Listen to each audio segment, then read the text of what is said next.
right now we have the great pleasure of welcoming Piero Incisa della Rocchetta live from Bulgari, Italy. How are you doing, Piero? I'm great. How are you? Awesome. You're at Sesakaya right now? Yes, I'm in the family estate and catching the almost like an Indian summer. So it's kind of amazing. Great weather. Well, I really appreciate you making time for us. I know you're got some amazing things happening. So let's get right into it and talk about this incredible project, this beautiful brand that you've created in Patagonia, Argentina. How did you decide Patagonia was where you wanted to go? But I think that it was almost a fluke. I decided earlier on that I wanted to venture on my own and establish my own domain. I've always had a fondness for Pinot, so I did a crush in Oregon at DDO. The Drouin were very gracious to have me. And after attending the Wine Spectator in 2001 on behalf of my family vineyard, I drank a wine blind at dinner that night, which came from this valley in Rio Negro, Argentina. And we all felt that the wine was from Burgundy. In reality, when they uncovered the bottle, the wine was from Argentina. The wine per se was not incredible, but it had some very interesting characteristics that were both varietal and surprising. So being young and maybe not particularly smart, I hopped on a plane without speaking the language nor know exactly where I was going. And I landed in this valley in Rio Negro, which it's astounding because from the air, nothing gives the impression that this is a wine region for Pinot because you're more of in a desert than anything else. And so it turns out that these families of Pinot Noir adapted itself to the microclimate. You can see it on the slide right now, and they were thriving. And we managed to, after 20 years of hard work and a very committed team, we brought it back to life. And now we feel very privileged to have this. Yeah, the genetic material being so aged and never ever has it been anything but sustainable or organic. It's always been farmed that way, right? It's a long conversation. I know we're pressed for time, but basically we are in a microclimate that is absolutely outstanding and astounding, in the sense that we're used in Europe in dealing with a lot of disease and pests, such as Pronospora, Philospora, Tignola, or Oidium. Once you get to this valley, the humidity hovers between, let's say, 25% to 40%. So there is no pest, there is no disease. There is no Philospora, there is no Pronospora, there is no Oidium. And so we are living in a place that is completely free of any diseases that a vineyard can catch. So, of course, the vineyards were already organic because they were semi-abandoned. And the people that farmed them did not have enough resources to treat them chemically. We have a great team that really is devoting their life to, taking care of this vineyard. So we're very privileged. Mm. And you have some folks that would they be indigenous folks helping you in on the property? Yeah, so Chacra is a little bit, we've been remote working since inception because when I started the vineyard, I also had to sell the wine. And I spend more or less 6 to 7 months a year in the estate. And there is a great team that is composed by Italians, but also Argentines and also some Peruvians. So it's really more than one culture, more than one nationality coming together. But it works great. We have the same goal. That's our shared interest. So we're very privileged that way. That's beautiful. Is it a good place for people to put on their calendar to visit? But it depends what kind of a person you are. If you are a person that is fine to spend some alone time in a very quiet place without restaurants or nightclubs or high-end hotels, yes. Chacra is beautiful, is uncontaminated.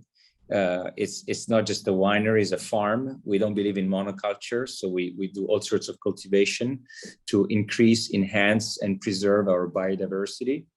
So if you're okay then being alone and read a book, maybe play some tennis and have a lot of food and drink a lot of wine, absolutely yes. That doesn't sound too bad to me. Yeah. So again, always been and always have been organic, biodynamic, and you've had some amazing progress. So you bought the location in what, around 2002, 2003? Yeah, we bought a location. I mean, I acquired without payment on a handshake in 2002. This was a very old gentleman, Italian gentleman from northern Italy, and I purchased the vineyard 1.5 years after the handshake. So Chacra is a little bit like a research and development winery. We dedicate a large portion of our resources and time to completely experiment.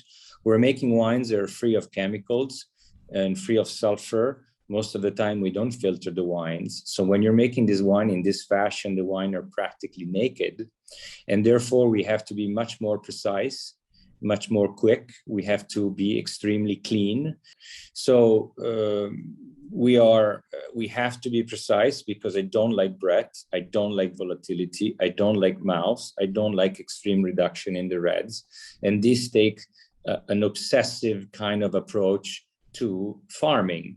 Once your farming job is done, you just have to try not to mess it up in the vineyard. So there is a sort of eclat, of an electricity to these wines. I always say that we like to make red wines that taste a little bit more like white wines, in the sense that I like red wines that are low in alcohol, that are fresh, they have a strong acidity or energy, however we want to describe that. And most and foremost, they're also food friendly and can be drank like glue wine. So something that truly gives you a great pleasure, as opposed to having wine that are very concentrated or extracted, or they have a high alcohol component. And I hope that we are succeeding in that. You know, nothing is added to our wine, is spontaneous fermentation with indigenous yeast, and then 3 weeks of maceration, and here they are. Well, we appreciate your time here, and but it's always fascinating to connect with you. You're having some tremendous success. Uh, Comments like wine of the year, 100-point scores. I saw Yes, you carry a couple of the white wines, which you have a yes, partner, uh, yes, Jean-Marc Rouleau, yes. which is tremendous. And you're making the Pinot Noirs, and you've got a number of Pinot Noirs as well, right, Piero? Yeah, so our range starts with Barda, which means the ridge. It's a fantastic wine, in my opinion, because the average vineyard that produces the grapes for Barda is 25 years old.